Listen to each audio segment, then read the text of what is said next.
नमस्कार और welcome back. Modi ji ने 75 बिलियन डॉलर को आग क्यों लगा दी? जब आप फॉलो द मनी करेंगे आपको समझ आएगा कि मोदी जी को एक फियर है बहुत बड़ा अपनी इकोनॉमी को लेकर, और लगता है कि जो अब गवर्नमेंट के अंदर जो रीशफलिंग हो रही है उसमें शायद सीतारमन जी को हटाया जाएगा, लेकिन अभी पुष्टि नहीं हुई है। इसीलिए पहले 75 बिलियन डॉलर को आग लगाई है। थोड़ा सा डीपर जाते हैं कि हुआ क्या है, क्योंकि सभी इसके ऊपर भंगड़े डाल रहे हैं, लेकिन it is a matter of national security concern. 75 billion dollar छोटा अमाउंट नहीं होता। ये प्राइस है एक साइलेंट फियर की, जो गवर्नमेंट को दिखता है कि आगे क्या आने वाला है, एक तूफान। मीडिया बोल रही है मास्टर स्ट्रोक, लेकिन एक्चुअली ये आपने जिसको बोलते हैं ना सेल पे, आपने चीजों को बेचना शुरू कर दिया, क्योंकि मेन प्राइस के ऊपर आपकी चीजें नहीं बिक रही। दोस्तों, जून 5 को न्यू दिल्ली ने क्वाइटली एक अनाउंसमेंट कर दिया। क्या बोला कि जो गवर्नमेंट के बॉन्ड्स हैं उसके ऊपर टैक्स को हमने खत्म कर दिया, ओनली फॉर फॉरेन इन्वेस्टर्स। अगर कैपिटल का गेन होगा उसके ऊपर जीरो टैक्स है, कोई भी विदहोल्डिंग टैक्स नहीं लगाया जाएगा। एक फ्री पास दे दिया हमने फॉरेन मनी को, फॉरेन इन्वेस्टर्स को। इस बात को याद रखना जो मैंने अभी बोली है, एंड में आके आपको समझ आएगा कि ये शॉक वेव क्यों है। क्योंकि ये सिर्फ फॉरेन इन्वेस्टर्स को दिया है, इंडियन इन्वेस्टर्स को ये बेनिफिट नहीं दिया। अब आपको पता लगेगा कि हुआ क्या है, हम इतना डरे क्यों हुए हैं, और 75 बिलियन डॉलर को आग क्यों लगाई है। दोस्तों, जो फाइनेंशियल जो मार्केट है या जो ये मीडिया वाले हैं वो चीयर अप कर रहे हैं, especially the foreign financial experts. वो बोल रहे हैं ये बोल्ड इकोनॉमिक रिफॉर्म है जो मोदी जी लेकर आए हैं, बट दे आर 100% रॉन्ग। क्यों बोल रहा हूं? क्योंकि ये रिफॉर्म नहीं है, ये प्योर डेस्परेशन है गवर्नमेंट का। अब वो समझाता हूं वो डेस्परेशन है क्यों। वो भी मोदी जी और डेस्परेट हो, आप समझते हैं ये मेलजोल नहीं करता, लेकिन कुछ ना कुछ तो हो रहा है। इसको अंडरस्टैंड करते हैं। अंडरस्टैंड करने के लिए दोबारा से अगर आप हिस्ट्री में जाएंगे आपको समझ आएगा आज क्या हो रहा है। आपको याद है हिस्ट्री के अंदर जो इंडियन फाइनेंस की जो हिस्ट्री थी वो क्या थी? 1991 में जो हमारा एक घोष था कॉरिडोर्स ऑफ पावर के अंदर, वो क्या था? उस वक्त हमारा बैलेंस ऑफ पेमेंट क्राइसिस आ चुका था। हमारा इंपोर्ट ज्यादा था, एक्सपोर्ट कम था, हमारे पास डॉलर थे ही नहीं। हमें बिल्कुल घुटनों पे झुकना पड़ा। लिटरली हमने अपने गोल्ड को प्लेज किया, गिरवी रखा, और बिल्कुल नाक कटवा कर हमने आईएमएफ से पैसे लिए। लेकिन उस वक्त हमने एक कसम खाई थी कि दोबारा से कभी भी ये वनरेबल पोजीशन हम लेके नहीं आने देंगे। ये हमने तब कसम खाई थी। अब 30 साल के बाद, ये 30 साल तक हमने क्या किया? जो हमारी कंट्री की जो बॉन्ड मार्केट है इसको हमने टाइटली प्रोटेक्ट करके रखा, इसके ऊपर टैक्स लगा के रखा ताकि यहां पे पैसा आए लेकिन जल्दी से निकले नहीं। हमने एक किला बना दिया बिल्कुल हॉट मनी के अगेंस्ट। और हमने क्या किया? एक ही चीज किया, हमने टैक्सेस लगा दिए। और आज हम क्या कर रहे हैं? हम उसी टैक्स को खत्म कर रहे हैं। दोस्तों, अगर आप देखेंगे कि क्यों हो रहा है, फॉलो द मनी कीजिए। लास्ट 36 मंथ से एक ब्रूटल नंबर्स हैं जो आपको स्टोरी बताती हैं। जो हमारा एक क्रॉनिक बैलेंस ऑफ पेमेंट है वो बनता जा रहा है, यानी कि डेफिसिट है।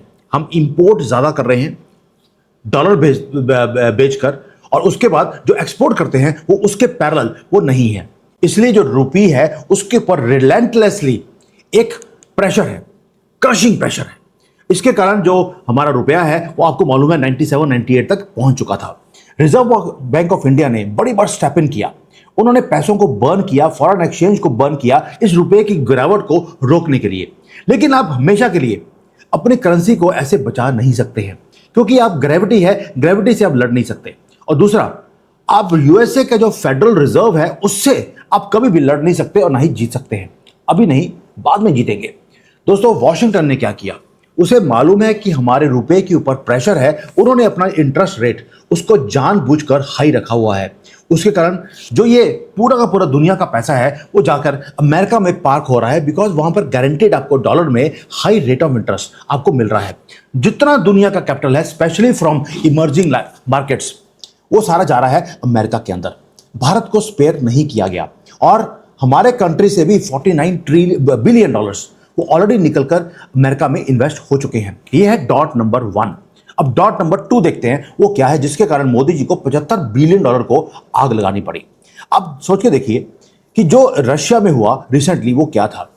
ये एक इनविजिबल थ्रेड है जिसके बारे में किसी ने कवर नहीं किया। पिछले 2-3 साल से हम मैसिव वॉल्यूम के ऊपर रशिया से तेल खरीदते रहे इंडियन रुपी के अंदर। हमें लगा ये मास्टर क्लास है, हमारी तो बल्ले बल्ले हो गई और हमने यूएसए के डॉलर को हमने बाईपास कर लिया। लेकिन अपने भारत की एनर्जी रिक्वायरमेंट्स को भी हमने सेव किया। लेकिन उसके अंदर एक ट्रैप आ गया है रिसेंटली। रशिया के पास बिलियंस ऑफ इंडियन रुपीज हैं वॉस्त्रो अकाउंट में और वो यूज नहीं कर पा रहा। अब उसने क्या कर दिया, उन्होंने बोल दिया, मॉस्को ने क्वाइटली उन्होंने रूल्स को चेंज कर दिया। उन्होंने रुपी को लेने से मना कर दिया कि हम 100% हम रुपी नहीं लेंगे, आप हमें रुपी के साथ साथ जो यूएई का दरहम है वो दे दीजिए, आप हमें युआन दे दीजिए, अगर डॉलर देना डॉलर दे दीजिए, लेकिन 100% रुपी हम नहीं लेंगे। ये डॉट नंबर 2 है जिसके कारण हमारे ऊपर प्रेशर दोबारा से पड़ना शुरू हो गया। अब सडनली जब डॉलर्स हैं वो दोबारा से ड्रेन करने शुरू हो गए जो पिछले 2-3 साल से नहीं हो रहे थे। चीप ऑयल है वो उतना चीप नहीं रहा क्योंकि जो डॉलर ऑयल है वो ऑलरेडी 120 पे पहुंच गया था, अभी 77-80 के ऊपर है। युद्ध दोबारा शुरू हो गया ईरान का, ये रेट हो सकता है दोबारा से इंक्रीज हो जाए, इसलिए हमारा इंपोर्ट बिल वो इंक्रीज होता जा रहा है। डॉलर बाहर जा रहे हैं लेकिन उतनी तेजी से वो देश के अंदर वो नहीं आ रहे।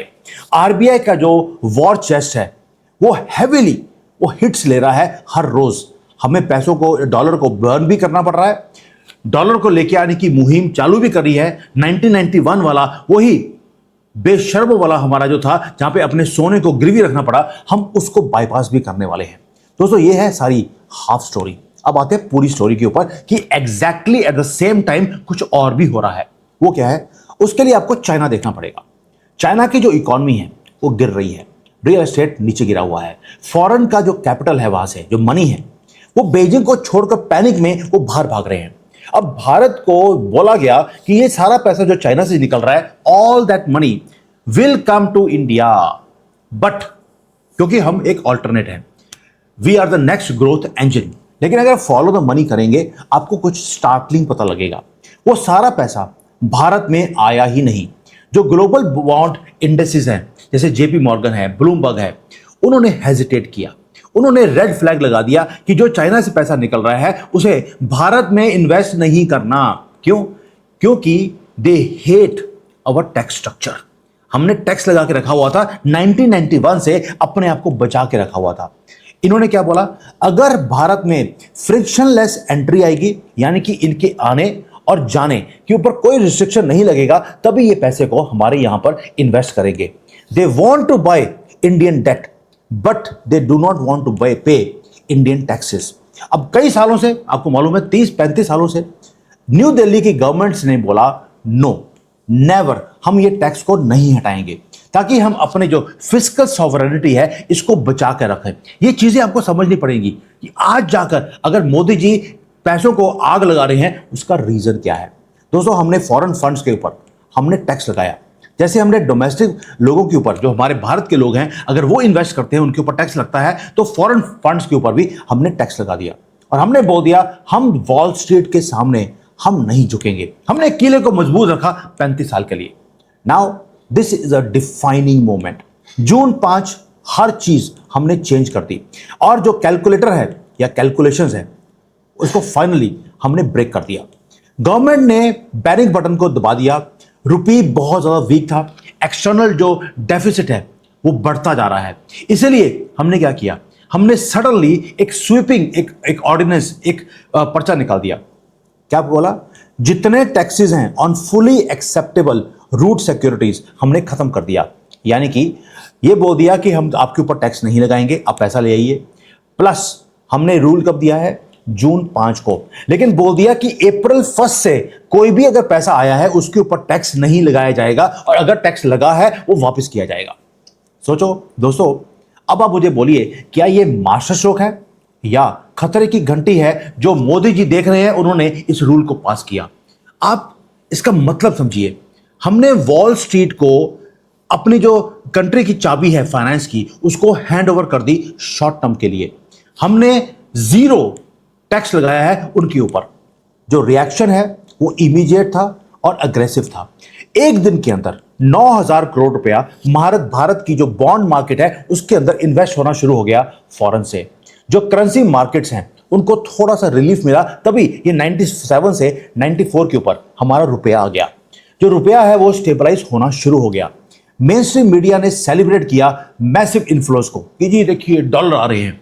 मुझे लगता है वहां पर भी लिब्रांडो जो पाकिस्तानी बैठा होगा, जब बाहर से कोई भीख आती है तो ये खुश होने शुरू हो जाते हैं।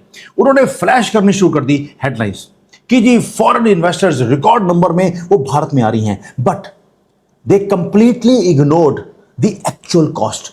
मोदी गवर्नमेंट घबराई हुई है और हमारे मार्केट के लोग वो भंगड़े डाल रहे हैं कि मोदी जी घबराए हुए हैं। दोस्तों, इसकी बहुत बड़ी प्राइस है जो हमें पे करनी पड़ेगी। हमने सैक्रिफाइस क्या किया? हमने सैक्रिफाइस किया जो बिलियंस ऑफ डॉलर्स के हमें टैक्स का रेवेन्यू आ रहा था, हमने उसको छोड़ दिया। हमने फॉरेन हेज फंड्स को हमने एक स्वीट डील दे दी, जो हमने उनको दी है लेकिन अपने सिटीजन्स को हमने नहीं दी। जो इंडियन रिटेल इन्वेस्टर है वो आज भी वही हैवी टैक्सेस को पे कर रहा है अगर उनको प्रॉफिट होता है, और जो वॉल स्ट्रीट के बिलियनियर्स हैं वो जीरो टैक्स पे कर कर पैसे बनाकर वो वापस ले जाएंगे। मैंने शुरू में बोला था आपको, ये याद रखना हमने क्या किया है, बाद में आपको समझ आएगा। अब आपको समझ आएगा कि हमने अपने लोगों के ऊपर टैक्स लगा दिया लेकिन फॉरेनर्स के ऊपर हमने टैक्स नहीं लगाया। दोस्तों, जो हमारी ऑपोजिशन पार्टीज हैं, क्या उन्होंने हल्ला किया? आंसर है एब्सोल्युटली नॉट। उन्होंने कंप्लीटली इस मोमेंट को उन्होंने मिस कर दिया। दे वर टू बिजी ऑन पेटी पॉलिटिक्स। वो तो माफिया मांगते हुए फिर रहे हैं कोर्ट के अंदर जाकर, लेकिन जो ये मैथमेटिकल रियलिटी है दे फेल टू अंडरस्टैंड। दोस्तों, जो वेस्टर्न एनालिस्ट हैं, अब उसके ऊपर आते हैं, आप हैरान रह जाएंगे। सडनली उन्होंने भारत की जो पॉलिसीज हैं उसको प्रेज करनी शुरू कर दी मोदी जी की पॉलिसीज के ऊपर। उन्होंने बोल दिया कि जो ये openness, financial openness Modi ji ने दिखाई है, ये मास्टर स्ट्रोक है। Of course they will say it, भाई उनका जो पैसा है अगर भारत में आएगा, उनको ऊपर प्रॉफिट आएगा, प्रॉफिट के ऊपर टैक्स जीरो है। ऑफ कोर्स उनको तो अच्छा लगेगा, मोदी जी आज उनको अच्छा लगने लगे हैं।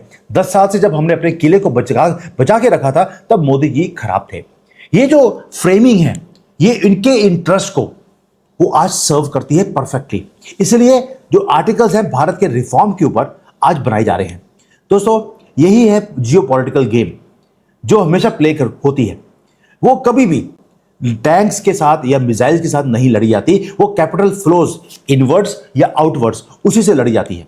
जब एक कंट्री डेस्परेट हो जाए डॉलर्स के लिए, वो अपनी लीवरेज को बेचना शुरू कर दे, अपने टैक्सेस को छोड़ दे, दैट मीन्स कि एक्सटर्नल डेफिसिट आपका बढ़ने वाला है और इसको रोकने का आपके पास कोई तरीका नहीं है, इसलिए आपको ये सारे डॉलर्स बेचने पड़े। दोस्तों, प्लस ये काम क्यों किया?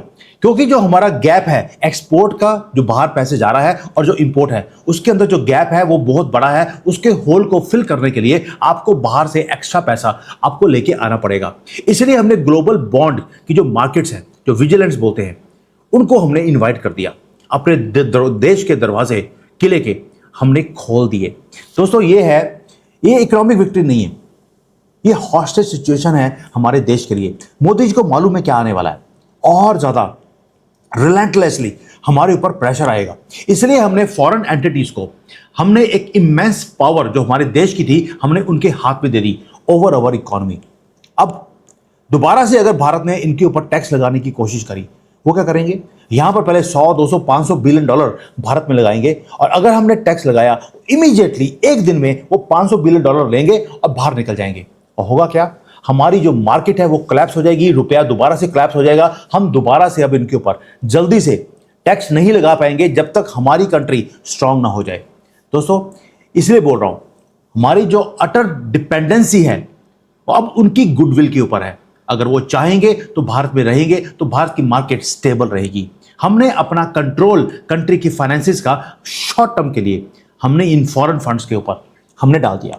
हमने ट्रेड किया लॉन्ग टर्म फाइनेंशियल इंडिपेंडेंस को for short term dollar liquidity. ये ट्रैप है, लेकिन हमें सेट करना पड़ा, हमें बीच में फंसना पड़ा, हमारे पास चॉइस नहीं थी। दोस्तों, भारत अब ऑफिशियली हॉट फॉरेन मनी के साथ हुक हो गया है। ये मास्टर स्ट्रोक नहीं है अगर हम पैसों को जला रहे हैं। अब आपको करना क्या है? आपको करेंसी मार्केट्स अब चेक कर रही हैं आगे जाकर क्या रुपया का जो वैल्यू है वो 97 पे दोबारा पहुंचेगा या वापस आएगा।